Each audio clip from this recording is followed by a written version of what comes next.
Joe Kobuthi is a curator at The Elephant and a policy lead at UongoziLab. He's here. Joe, good morning. Good morning, Eric. Karibu sana to Kenya's biggest conversation. Asante sana. Glad to be here.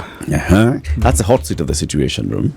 Let's begin by you telling us what the elephant is before City gives us the proverb. I mean, the elephant is a digital... The elephant in the room. The elephant in the room. I mean, the Elephant in the Room is a digital media company. We've been. It's our 6th year in operation. I mean, we just like you guys we try and articulate alternative ideas, alternative thoughts. Really to space to try and contextualize our society much deeper, right? I mean, when we began in 2016, there was a gap. There was a gap in the media landscape then, where we're not explaining the news to people.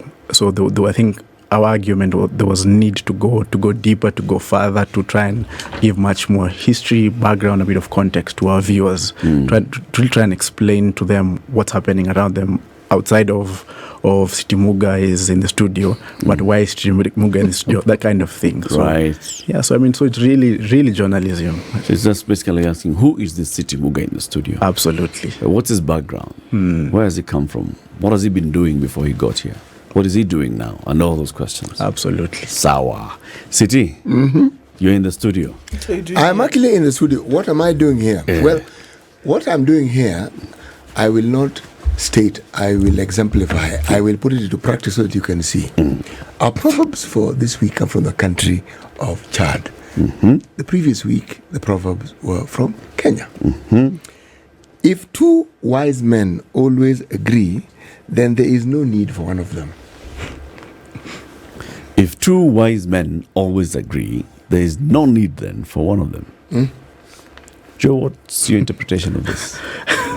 It's a clever proverb. So I think it's a very clever proverb. Oh, say what's on your mind, Joe. So I'm a philosophy graduate. So the philosopher Socrates once said that the unexamined life is not worth living. So in a sense, if you have two wise guys, to get together, and they agree, one of them needs to die, right? One of them is not wise, really. One of them, both of them, One is a copycat. One is a copycat.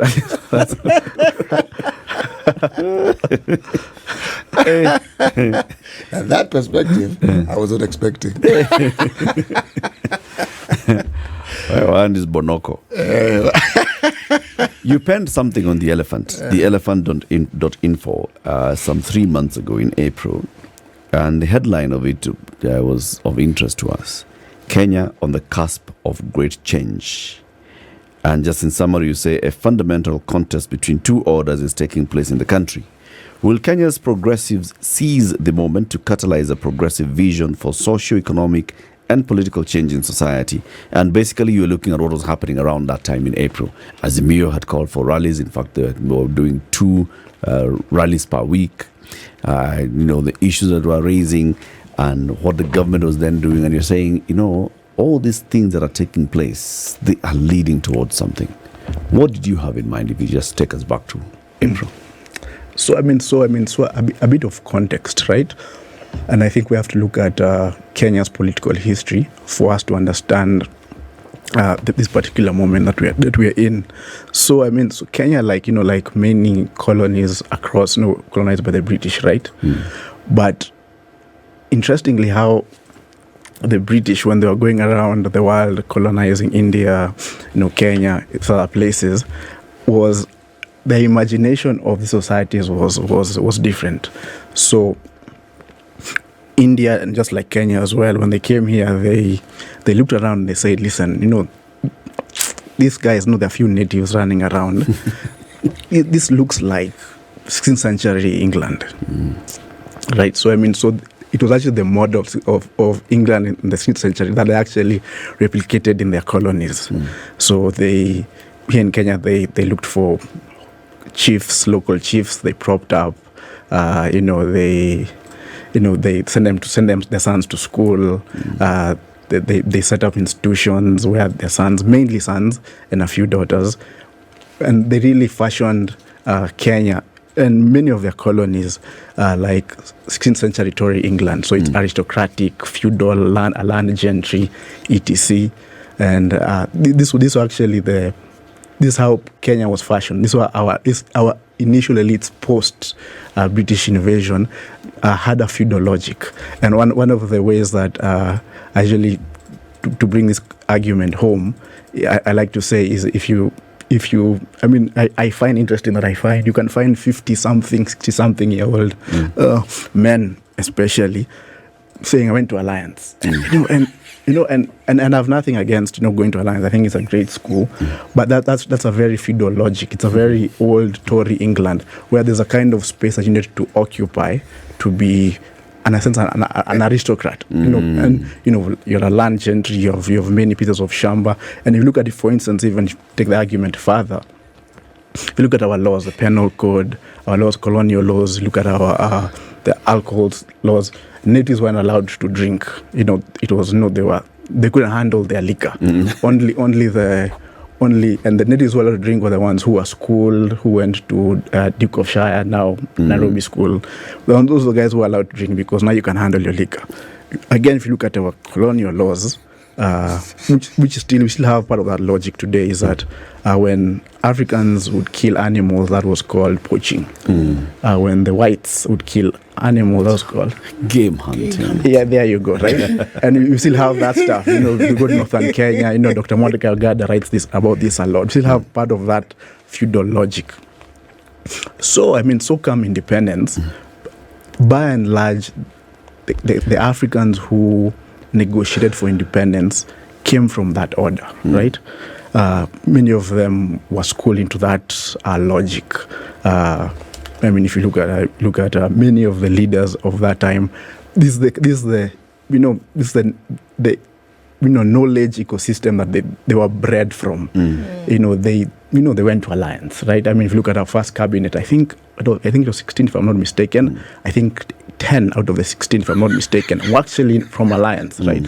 And again, nothing wrong with Alliance. It's just it was really the epitome of that place. It was a place of that. If I can be of some assistance, now the ones from the western part of the country went to Maseno. Precisely, yes. Yes. And same pedigree, same thinking. Yes. Gary Francis actually Maseno. Was in Maseno before he went to Alliance. Exactly. And so forth. So, yes. So it's the same thinking. So right? Context. Yes. Bring it to present. So it's the same thinking. So these guys, so up until 2022, this elite infrastructure created itself 60 years very stable.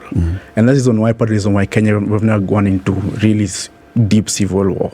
Because a very stable elite controls most levels within power, the state, private sector, civil society, media, you name it. You'll find that infrastructure. So what we're seeing until now were really internal squabbles. Because of the feudal logic, they were tribal chieftains. So you have internal squabbles for space. So we'll fight today, but we have, a handshake. Handshake is actually Lord so-and-so versus Meaning Lord we have so-and-so. a lot more in common than the differences that we claim to have. Precisely. And the reason why you'd hear particular politicians who fell off from them, or even pundits who hobnob in that space will tell you. Yesterday, Dr. Okot, I think, was here and said, these guys are friends. These guys, their children go to the same schools, right? So they have a lot more in common. And part of the deal making is handshakes. What Kenya is part of, we say handshakes. And we have looked at the history of Kenya. 63, there was a handshake between Kanu and Kadu, right? Yes, it was. And then 65, there was a handshake between Moi and Kenyatta after the fall of Odinga and Kenyatta. Again, and then you can see that another handshake in 97, between Raila and Moi. And then 2002 with the NAC collision, and then 2007 again, and then 2017. So the way in which their politics works, and that has been fairly stable. But then, Kenya is an interesting space because, again, another history emerges in the 1980s, right, with structural adjustment programs. And very interesting. I think one of the most illuminating thinkers around this is the late Tandika Mkandariwe, who actually called this Africa's Great Depression. But what he says, if you read his work, he goes further and he says that actually, if you study what happened there, it was a product of Western imagination, just like colonialism, that it actually fundamentally reordered our society. It wasn't like what we see now with what we're seeing now, which is just bad debt, fiscal indiscipline. SAPs was actually a fundamental reorganization of Kenyan and to a large extent of called African societies. By external forces? By external forces, which was Bretton Woods, World Bank, etc. Mm-hmm. And it was fundamental because overnight, just to give an example, overnight, the main employer then was the government. Overnight, because of golden handshakes and people being let go, the main employer became this thing called the Jokali sector. Yeah. So all of a sudden, overnight, you see people moved from Woodley, the Woodley Coalition, which were then civil servants' houses, to Umoja, Kayole, Dandora, overnight. Right? Within a couple of months, people are just being adjusted. Politically, of course, we know what that also came now down the road was liberalization of the economy, which is now embracing democracy. Because the overarching idea that was actually now we have to democratize this. These nations are not democratizing well, so we'll give them liberal democracy. We'll give them media, free media. We'll give them private sector. We'll give them all these things. So that created a fledgling kind of behavior. What I think Marcelo Kantai calls in his piece calls the hustlers. He writes a piece in 2006. I think it was called the Ridiculous Generation. So all of a sudden you have all these individuals who come from a place where the name of the game is to hustle. That's the name of the game. Hustling is the name of the game. Because now all of a sudden the traditional social mobility tools where you get a job, you go to school. It was clear, it was structured. Exactly. You get up in the morning, you know where you're reporting to work, and at the end of the month you shall get paid. Now it's different. You get up in the morning, you don't know where you're going to work. Everybody's a hustler. You don't know where your next income is going to come from or when it's going to come. Exactly. And that's where the hustler comes in. Exactly. And we see people that, guys like KJ who are now in government come from that. They were university kids. They had to go and do comedy and they were making fun of stuff, more etc. And and you breed a whole new kind of ecosystem, right, from this kind of space. So you're saying that all these things, we can lay them at the doorstep of the structural adjustment program. Precisely. This is the genesis of this particular era and this change that you're talking about. Exactly. Please proceed. So you see this kind of stuff, but more important, more fundamental that I haven't mentioned, I mentioned in my article, was that the academy again was because of SAPs, the academy was adjusted. So all of a sudden you just had to let go of university professors. You couldn't pay them. So many of them went to consultants in the NGOs, but that space was left open. That space where the narrative, the men of letters was replaced by the men of the cloth. And that's where you see the proliferation of tent churches, right? And all of a sudden, you have evangelical pastors in particular becoming existential managers of people's life. So you walk into a church and the guy has an answer for your money, he has an answer for your politics, an answer for who you should marry, he has an answer of which country you should travel to. He replaces the influencer now. Precisely, he replaces the professor in such fundamental ways, right? And then so you see this kind of raison d'etre taking place. And then over time, this cadre of people, from these people, initially they work for the feudal lords, if I may call them that, or what politicians have in the last couple of years called dynasties. They work for them, and they're wheeler dealers. But over time they accumulate, resource because of devolution, liquidation of the global financial markets through after 2008. Of course, China is a big factor because they have access to cheap credit and and goods and services, and they influence culture and the economy to an extent where they become powerful enough that they're able now to go for political power. And we see that culmination in last year's election with the ascent of power of William Ruto, who actually comes from this space. I wasn't born, but I hear of a time where people used to pay to go to university, but because of SAPs and all of a sudden now, guys are now you're hustling, you're in university, but you're also making money on the Paid side. to go to university or paid? Well, City, were you paid to go to university? Not really paid to go to university. Well, at university, you got it wasn't Boom. There you go. I mean, I hear about it. I didn't experience it, right? So Actually, it was supposed to be a loan. The sum total for your education for those 3 years amounted to 33,000 shillings. And when you left university, you're deployed. My colleagues have heard me say, I had my appointment letter before I finished my last exam. I knew where I was going to work before I finished my last exam. Now, they knew where you're going to work, so they could deduct. Over 10 years, you're supposed to have finished paying. If you moved within government, they would track you. Now, people who went to the private sector, now those ones, they lost. So they thought they'd catch up with you later. Because once the ID system came in and the names came in, they knew who you are. But you're right, we were given boom. The boom, housing, food was part of this package. Boom was for books. Wow. But what people did with the first boom, they bought a boom box. It boomed. All right. Please continue. Yes, I mean, so the culmination of William Ruto to the presidency is really the culmination of this order into political. It has come of age. It's a new order that's basically now, Is it like new? you're saying. Is it new though, or is it a replication of what you've said was the case during colonial times? It has taken a new face whereby you're paying homage then as a citizen to just another set of folks who are replicating what had happened before. So it's a good question. So it's new to the extent that it has a different logic. Well, it's different to the extent of saying it's better. I don't think so. I agree that, but it's new in the sense of it's a new logic, whereby It's the wrong of feudal. Exactly, they don't have the feudal. There's a particular sensibility towards the feudal land gentry. There's a sensibility towards that kind of There's stuff. an order of sorts. Precisely, you have to go to alliance. Your father's name is important. There's a kind of How you rise up the ladder is different. So the conversation here is not So that we are democratic about it. When you throw in alliance, throw in Mangu, yes. No, let's deal with the lion. throw in Maseno, throw in Prince of Wales, which was formerly Nairobi School. Precisely. Duke of York is now Lenana. Throw in so that these alliance folks don't feel that we were The others do not brag.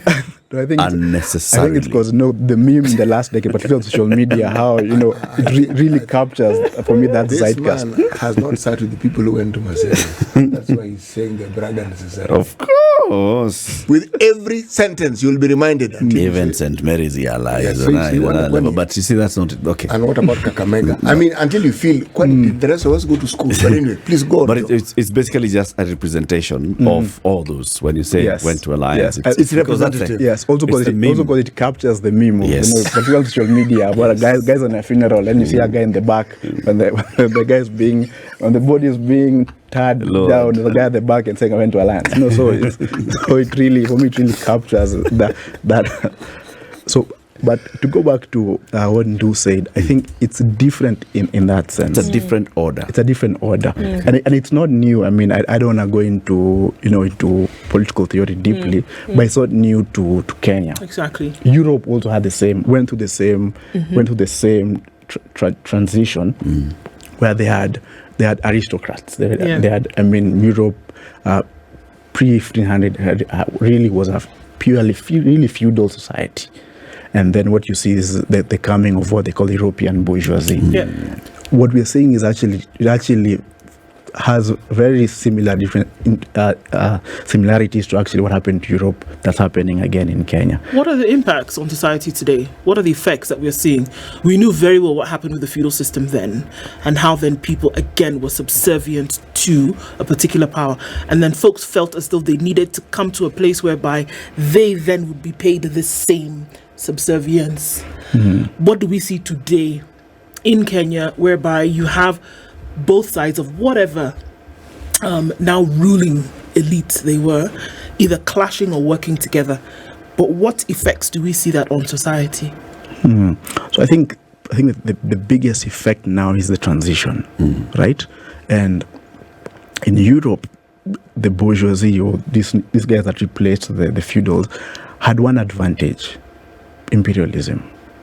So I'm a bloke in the UK, and I hear there's something called India that guys are colonizing, and I come. My father is nobody, and I go jump the ship, and I go to India, and I go. I kill natives. As they call them, I kill the natives. I loot the country, and I go back to the UK, and I'm so rich that actually I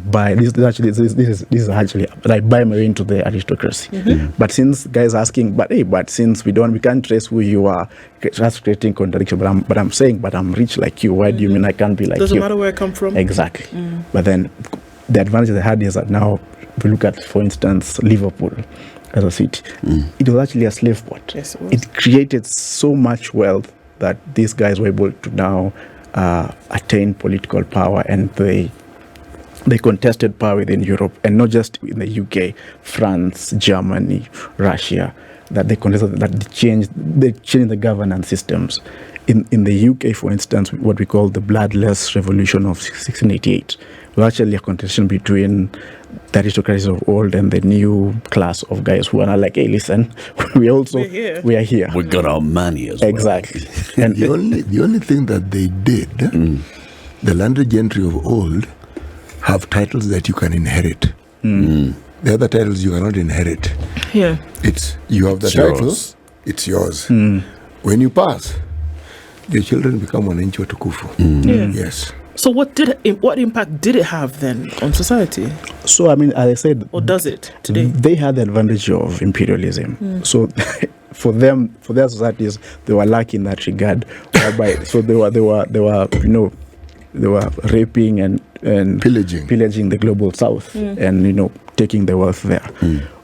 The disadvantage we have in Kenya right now is because this new class of people, this new order that now is really representative within the current government and the structure they're trying to build, is that they don't have imperialism. So unlike the guys of old could tell the serfs, because the serfs are like the wananchi working for the lords, like, no, actually, we can take you to somewhere in the world, you can come here, loot, and you can become something for yourself. So unfortunately, these guys have to go to the same people that they say they want to liberate and finya them. So they have to use them exactly to gain more power and influence and wealth. Hence the Finance Act, which is now an act.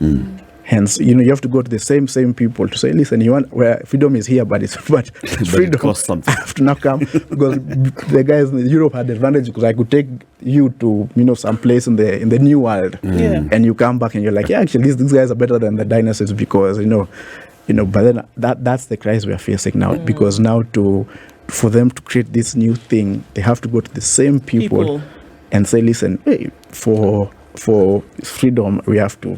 And we have to pay something. Pay for it. Hence the break. Yes. Okay. Joe Kobuthi is the curator at The Elephant, theelephant.info. He penned an article on The Elephant. It usually has very, very good articles and thought-provoking articles.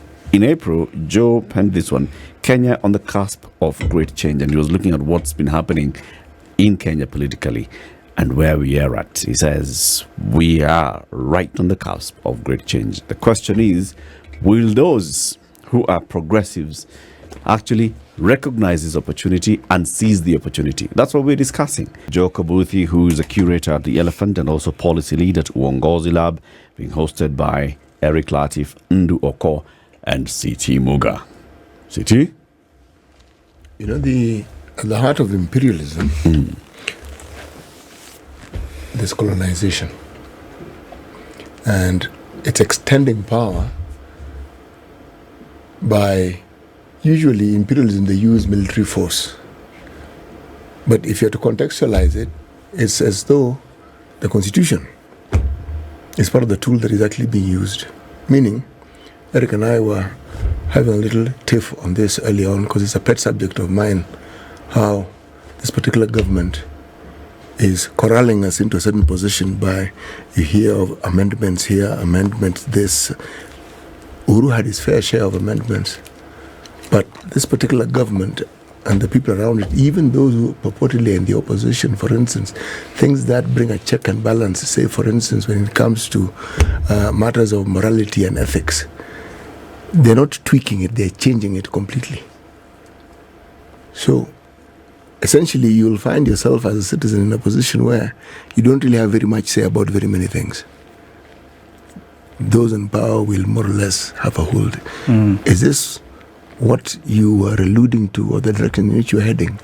Or did you have a different thought? I mean, I think partly yes, but my different thought in the sense of this, right? So we're in a contestation between two orders currently, right? And power is really hard to let go of, you know. And once you have it. Precisely, once you have it. And because, again, we have never been here as a country.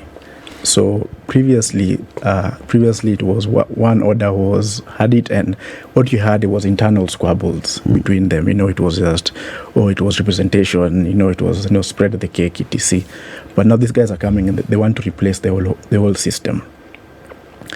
And because they want to replace the whole system, eventually, certainly, they will want to change the governance system. How do they want to replace the system?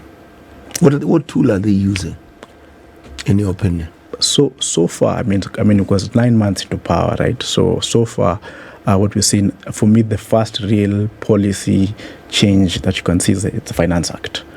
The Finance Act, and in particular, you need taxes to raise revenue so that you can tweak the economy. Because really, you have to change also the levels of the economy, since you control the politics, so that the largesse can now come your way.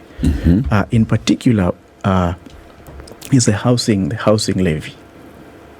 In particular, why the housing levy is important, and why we have to pay attention much more deeply, is the question that Europeans, the what we call the bourgeoisie in Europe, ask themselves, and I think is what current state is asking themselves, or even maybe not asking themselves, maybe intellectually, but intuitively, is how do you replace a landed gentry? That's the question, right? Because the power of the feudal class is the land. Precisely. Yeah. Land ownership. So the question is, how do you replace a landed gentry? And the answer to that is urbanization.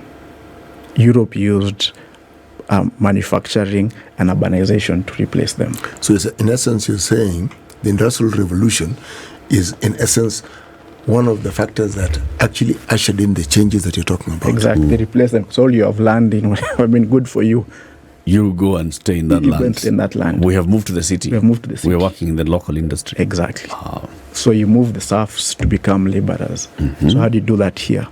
Of course, unfortunately, as I said, you don't have imperialism. So you have to use taxes. But then what do you do with the taxes? The housing levy.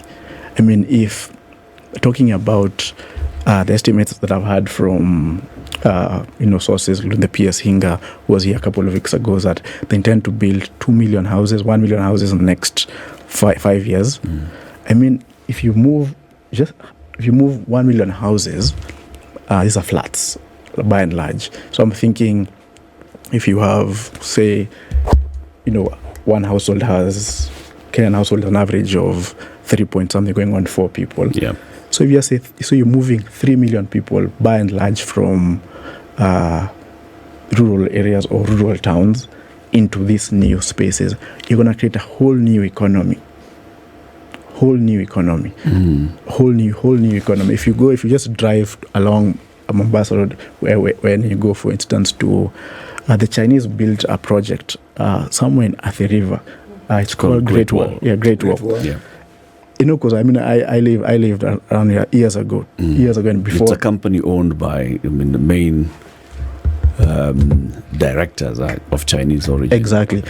I lived Edmund Properties. I lived there before that project was there, and there was absolutely nothing. Absolutely nothing. It was like you get home, and apart from where you're staying, there's absolutely nothing. And they're talking about 5,000 houses there, and how there's a whole ecosystem around there. So you're talking about 1 million houses. That's urbanization, and that's just one cog of the wheel. Another cog of the wheel, you can see what they're doing with agriculture and agro-processing. So you're I mean, if successful, you're literally replacing the land gentry. However, is it the administration that's doing this, or is it, like you said, that new system that was ushered in the late 80s with the structural adjustment program that is basically leading us towards this? Because even before we had the talk about, housing is responding to something that's happening. And this is the rural-urban migration. Precisely. There are many people who are looking for opportunities in the urban areas. The projections are that in the next 30 years, Kenya will be urbanized. The largest percentage of people in Kenya will be living in urban areas. So is it the administration that is doing this, or is it just... It's in the water. Society that's doing it. It's in the water. It's in the water. It's just it's a historical projection of the state. This is how it moves. It's in the water. So it's almost, so I don't think they sit down and they intellectualize it. It's just, it's almost as if, because of where I grew up, if you meet me and my siblings, and you knew, you can actually say, this guy, you come from a particular household because of the particular ethos that you embody. So I think this is actually what's happening. I don't think it's like it's people sit down and say we're going to do this. It's just there's a particular ethos. As I said in my piece, there's a political religiosity. So from Monday to Friday we'll insult people. We'll do politics. We'll do a thuggery, and on Sunday we'll be in church.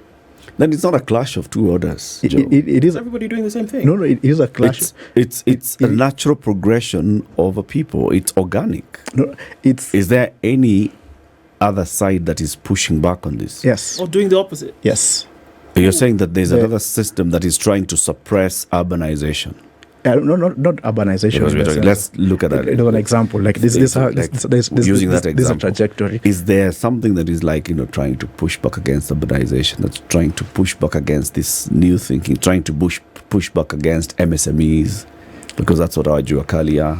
Is there? So I think if you locate it and locate it in this kind of MSMEs, etc., you will miss the point, because even we had MSMEs previously. We had talks of urbanization differently, right?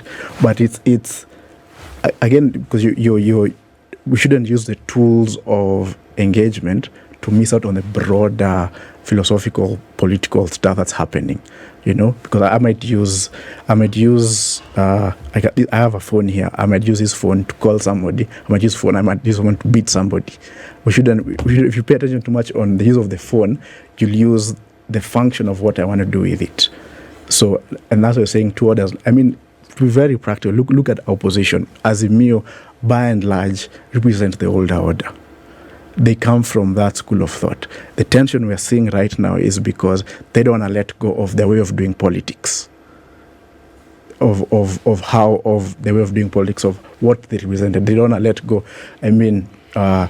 How they moved is increasingly was contested, and people are saying, people are saying, no, we actually don't want to move like that anymore. We want to move in a particular way. So the reason why this stalemate is because actually it's a clash of civilizations. Not civilization. Well, it is in a sense. But it's a clash. Because you just look at even Europe, for instance. I don't think, particularly Germany for me is a good example. Or even, actually not Germany, France is a good example. The French Revolution. Marie Antoinette told guys are poor, and why don't you give them cake? I don't think they wanted to let go of the aristocratic power. Of course, we know that France ushered in what they call the Fifth Republic, and all of a sudden the role of the monarch in France completely decimated, Unlike fortunately, I think in England they were fortunate enough to read the times and to negotiate. So the monarch became a ceremonial. It didn't. If you look at, for instance, the Blood Revolution in England, the monarch lost significant political power. He just now maintained a particular position, ceremonial power, where cultural cultural power. Yes. But if you look at France, they were completely wiped out. So when you say, as was most of Europe, yeah, completely wiped, completely wiped out. I mean, the Russians as well, the Bolshevik Revolution, they were decimated completely. So when I say the two orders is that completely. I mean, this can actually decimate one or the other order completely. And yet, Raila Odinga and his 7 bearded sisters represented a new order in their time, because they were the people who were standing up against the power structure that President Moi headed. So I like that argument, City. So I think now, in hindsight of history, yes, I think what they were doing was they agreed on there a similar agreement about, for instance, we wanted to remain a feudal order. What the disagreement was perhaps on, we want a good king and not a bad king. That's the difference. So they wanted a king. But they wanted a king. So they wanted a king, but they wanted a good king. You know where I'm going so with this one, and for me, and that's what I'm saying, it's so fundamental to the extent, think of it like the American Revolution. This guy said, no, we don't want a king at all. We want a president. Like it's that fundamental that we're not arguing on. It's not, for me, when I look at that, I think it was an ethical or moral debate. This one that we're seeing is more epistemic, where it's a whole new kind of. But there's an element to this discussion that I feel I must point out, and that yes, in as much as one can see visibly the push for change, but I see it as a change to be like the people you want to change. It's like they were landed gentry. You want to be landed gentry in a different way. The reality of our politics is that every time you hear and see big projects, it's not just the big projects. It's what you can make from it. Precisely. Okay? So make from it why? Because the thing that characterized landed gentry and that feudal class, they were rich.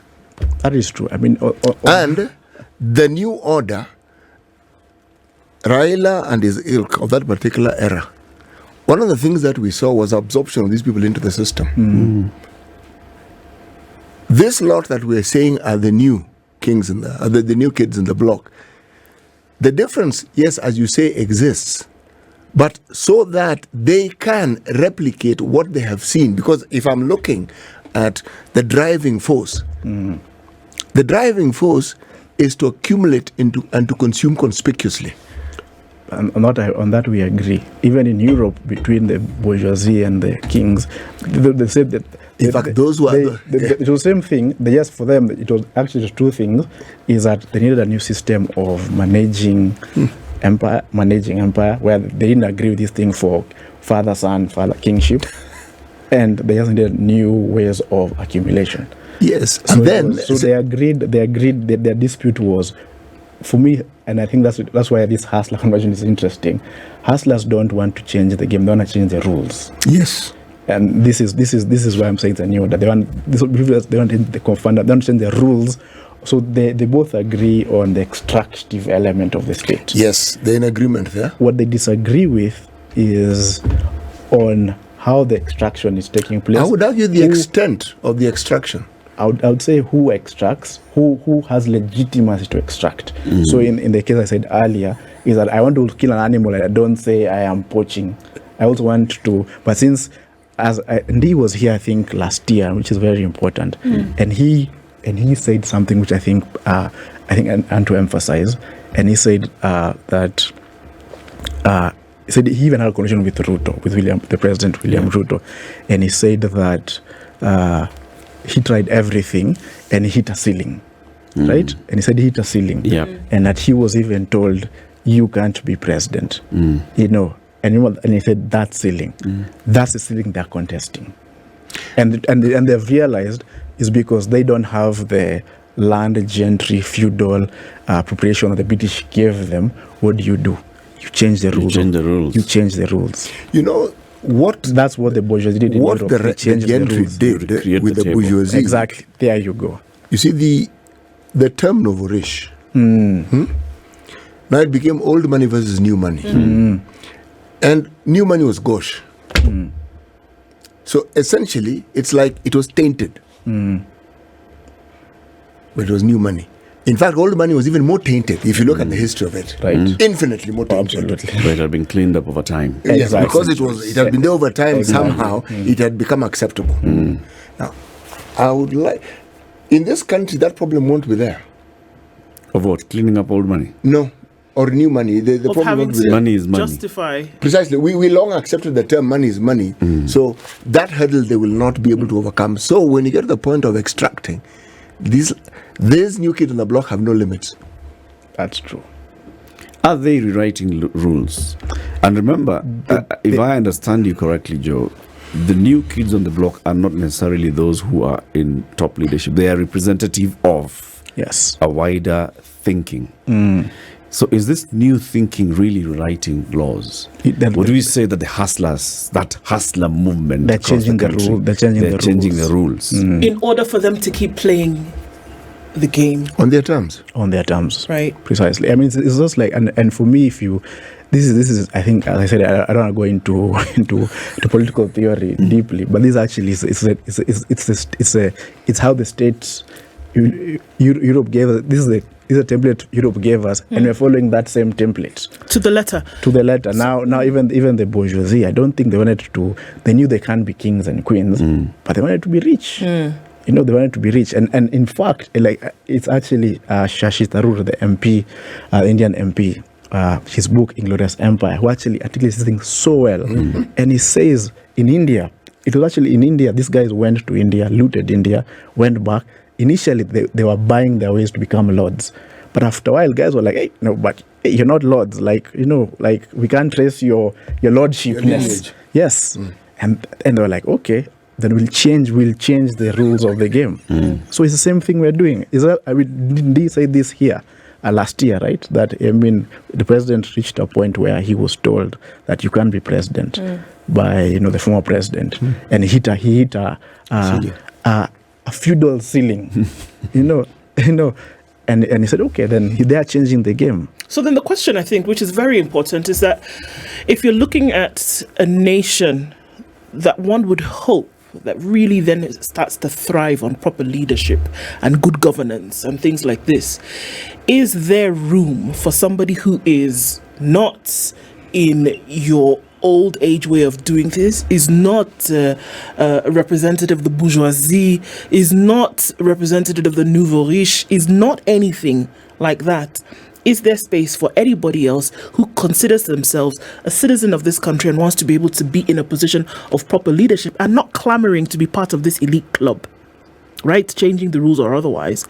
Is there room for that to happen? Because we're essentially saying that there's a particular club of leadership, and if you want to join it, you're either old membership or you find a way to tinker with the rules. That's what we're saying. Is there a way to permeate all of that or not? If you're not part of it, you will never be in a position whereby you can bring about any kind of change if you want to. That's what we're saying. Is that not what we're saying? That's what we're saying. Isn't that pretty scary? That's pretty scary. That's.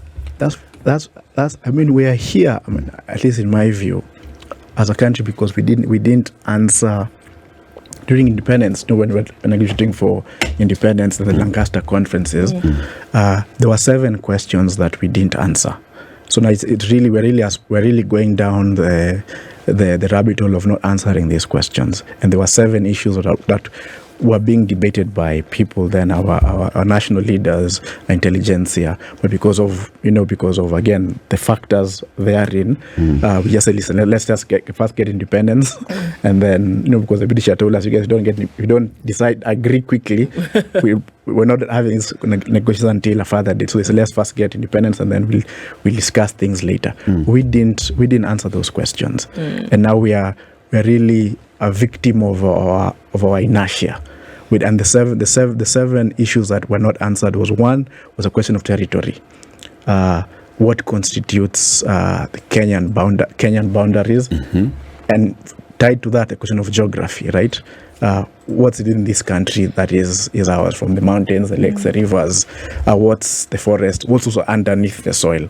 We didn't answer that question, exhaustively. The second tied to that was a question of land. We didn't answer the question of land.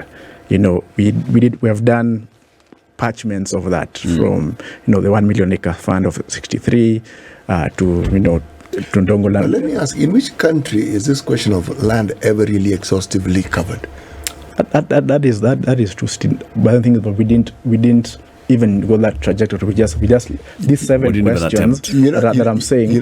What I said, the independence questions. Yes. We never answered them. I'm thinking of the U.S., where the pilgrims and all the others went to the U.S., found people there, attempted to completely eviscerate them from this earth. They didn't quite succeed, took over their land, took them to the worst possible pieces of land they could get to, and the story continues. I mean, a genocide that isn't addressed, but that's a story for another day. But the very gentry that were responsible for the repressions they faced in their countries that made them move, did they not proceed with the democracy they sought create something similar? Precisely. And then when it comes to the accumulation of wealth and land, they didn't have land, they just had a lot of wealth. Okay? They set limits that the world had never seen. But then they were inclusive. So if you're in sports, you could join in. If you're in the arts, you could join in. I mean, but the beauty of it was anybody could get there. Now, is that not changing the rule book? Precisely. That's exactly. In fact, I said what you're saying with African Census last year after the elections, and talking to John Alanam, when I told him exactly the same thing, and I said, this kind of almost there's a self-styled republicanism that we are seeing emerging from these guys, where anyone can get rich. There's a level, as long as there's no clear path, but there's a path. You find your way. There's a find your way. As long as you arrive there, we'll not ask you how you got here. Exactly. We'll not ask you which how is actually who a very brought you here. and you can actually see even the sensibilities, the very evangelical posture. This really is very. It echoes a lot of American republicanism. It does. The thing, though, that I see that is perhaps extremely noticeable is the absence of limits. Because this is not even a question of wanting to be gentry. You could argue you want to be super gentry, meaning you want to go beyond limits that had existed before. Joe, what you're seeing here is the old order, the old money, fighting back by disparaging these new ones and saying these ones have no limit. They have no manners. They just want to come and eat everything off the plate. No, you have to use the cutlery that's on the table. No, CT, we are going to eat with our hands. Actually, Eric, I am not disagreeing with you. I'm actually agreeing with you completely. Yes. That was on a light note. Thank you very much, Joe, for joining us today. Asante sana. Joe Kobuthi is the curator of The Elephant and also policy lead at UongoziLab. Keep it here for more conversations. Good morning. This is The Situation Room, the only way to start your day.